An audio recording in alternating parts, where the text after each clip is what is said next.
Hey, welcome back. Now, I only have a short time, so let's get on there.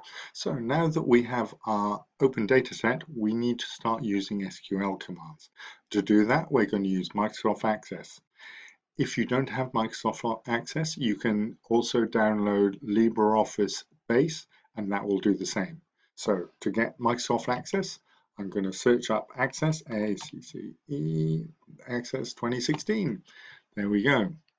Now, the first thing we're going to do, we have to import our table. So let's create a file name, SQL FRAC. Okay, and we're going to create it. And it already opens up with a new table. Now, if I just close that table, that's actually going to make the table disappear because we haven't put anything into it and it hasn't saved. So the first thing we're going to do is we're going to grab some external data. You can do one of two things. You can either go Excel. If you've got an XLS file, you can import Access database, or you can import a text base. So I'm going to go off and import some text file. So the file that I'm going to import is a CSV, which stands for comma separated variable or something like that. And that's in my SQL folder. So if I click browse, hopefully, there we are, we've got threatened species. So if we click open on that, and then this says import source data into a new table in the current database. If the specified table does not exist, it's going to create it. So once I've done that, I am going to just click OK. And, oh, it's come up with this. Right, so it's limited characters separate, such as a comma or tab to separate each field. So I've already said it's a CSV, a comma separated file. So we're going to go for that. Click next.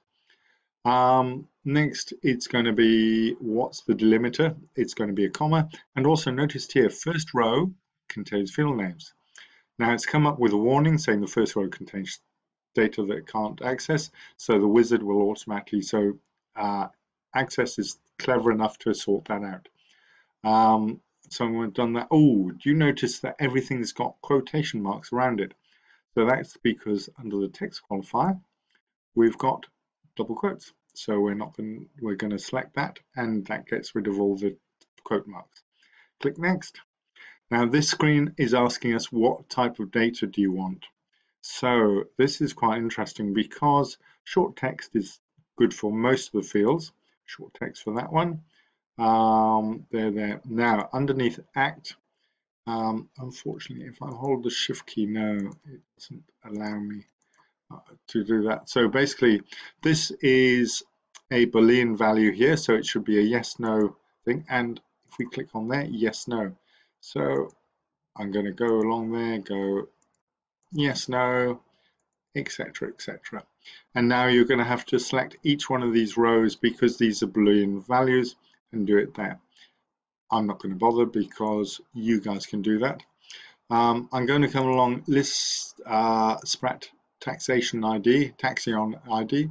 That is actually a integer. I'm guessing this one's an integer as well. You need to study your data, have a look at your data and find out what type it is. This one is a hyperlink, which is picked up on, which is great. This one is a date. Because, and if you scroll down a bit, you can sometimes check this. I'm going to leave it as short date. You can actually select date with time if you believe it is that. So, but I'm not 100% sure because of the format. So once I've done that,